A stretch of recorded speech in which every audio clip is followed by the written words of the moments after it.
Hello guys, how are you? আমি এ two B educate এর পক্ষ থেকে আমি আপনাদেরকে স্বাগত জানাচ্ছি। আজকে আমি যে বিষয় নিয়ে আলোচনা করব সেটা হচ্ছে টেন্সের প্রাথমিক একটা আলোচনা করেছি।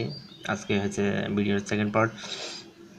তো আমি এখন যে বিষয়টা নিয়ে আলোচনা করবো সেটা হচ্ছে present simple tense or present indefinite tense. তো এটা আমরা দেখে নেব আজ অতি সহজেই। তো গঠন প্রণালী সাবজেক্ট প্লাস ভার্ব আর এস বা ইএস হতে পারে, কখনো প্লাস অবজেক্ট। তো বাংলার দিক থেকে আমরা কিভাবে চিনবো যে এই বাংলা সেন্টেন্সটা প্রেজেন্ট সিম্পল টেন্স আর প্রেজেন্ট ইনডিফিনিট টেন্স। তো বাংলা বাক্যের ক্রিয়ার শেষে এ, অ, আ, ই, ও, এন, এস, অন, আই ইত্যাদি থাকবে। যদি এইসব যদি যুক্ত থাকে কোনো শব্দের শেষে তাহলে বুঝতে হবে প্রেজেন্ট সিম্পল টেন্স। আর একটা বুঝিয়েছিলাম লম্ব নেই মানে প্রেজেন্ট টেন্স, লম্ব নেই প্রেজেন্ট টেন্স। তো যাই হোক, সেটা আগে ভিডিওটা দেখবেন, অনেক সহজভাবে দেখিয়েছি। Subject only third person singular number হলেই ভার্বের শেষে এস বা ইএস যোগ হয়। তো আমরা দেখে নিব। আশা করি সবাই আমরা জানি সাবজেক্ট থার্ড পারসন কোনটা। কারণ সে আম খায়, আমি যদি একটা সেন্টেন্স বলি সে আম খায়, তো সে ইংরেজি কি হি ইটস ম্যাঙ্গো।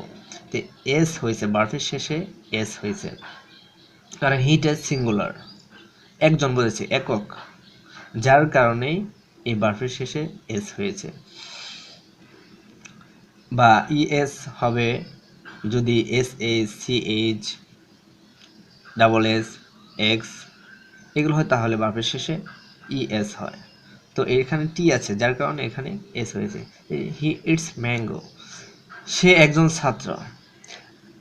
অনেকে মনে করে এম ইজ আর এগুলো হলেই প্রেজেন্ট কন্টিনিউয়াস টেন্স, কিন্তু আসলে না, এটা হচ্ছে নাউন। যেমন সে একজন ছাত্র, হি ইজ এ স্টুডেন্ট। এই স্টুডেন্ট শব্দটি নাউন, যার কারণে এখানে একটা সাবজেক্ট ভার্ব অবজেক্ট ছাড়া কোনো সেন্টেন্স হয় না, যার কারণে আমাদের একটা ভার্ব নিতে হবে। অক্সিলারি ভার্ব নিয়েছিলাম, এবার টু বি ভার্ব। কি হি ইজ এ স্টুডেন্ট। যদি বলে আমি একজন ছাত্র, তা আমি স্টুডেন্ট, তা আমরা ছাত্র, উই আর স্টুডেন্ট। আর ব্যবহার এগুলো করতে হয় এম ইজ আর, এগুলো প্রেজেন্ট ইনডিফিনিট টেন্সে আসতে পারে। যদি বলা হয় সূর্য পূর্ব দিকে ওঠে, এটা কোন টেন্স? এগুলো হচ্ছে চিরন্তন সত্য, the sun rises in the east. এ রাইজ আর এস হয়েছে কারণ সূর্য একটাই, যার কারণে the sun rises in the east, সূর্য পূর্ব দিকে ওঠে। তারপরে নাম্বার 4 আরেকটা আপনি সেন্টেন্স দেখেন, I go to college regularly. বাক্যের শেষে যদি থাকে রেগুলারলি, এভরিডে, অলওয়েজ, এগুলো থাকলে আমরা বুঝে নিতে হবে সেই সেন্টেন্সটাও প্রেজেন্ট ইনডিফিনিট টেন্সে হয়।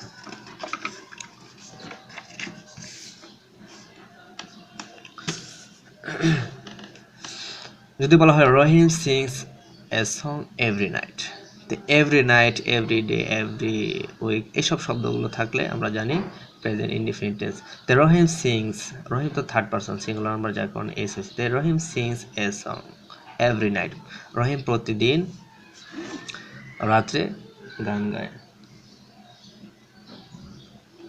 তো তারপরে যদি বলা হয়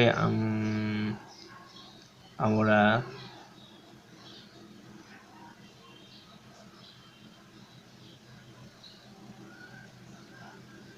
নাচি, তাহলে এটা কি হবে? আমরা নাচি, ওই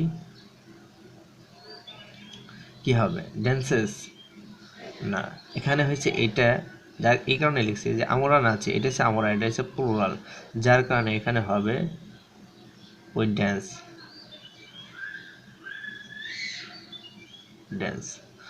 ড্যান্সেস দিলে হবে না। সো এই পর্যন্ত আজকে ভিডিও, যদি এটা লম্বা করতেছি না, পরবর্তীতে আমি আবার এটা খুঁটিনাটি বিষয় নিয়ে আলোচনা করব, বড় হয়ে যায়, যার কারণে আমি ছোট ছোট আকারে আলোচনা করছি সংক্ষিপ্ত। তো আশা করি যদি ভিডিওটা ভালো লাগে তো অবশ্যই লাইক করবেন, কমেন্টস করবেন, সাবস্ক্রাইব করবেন।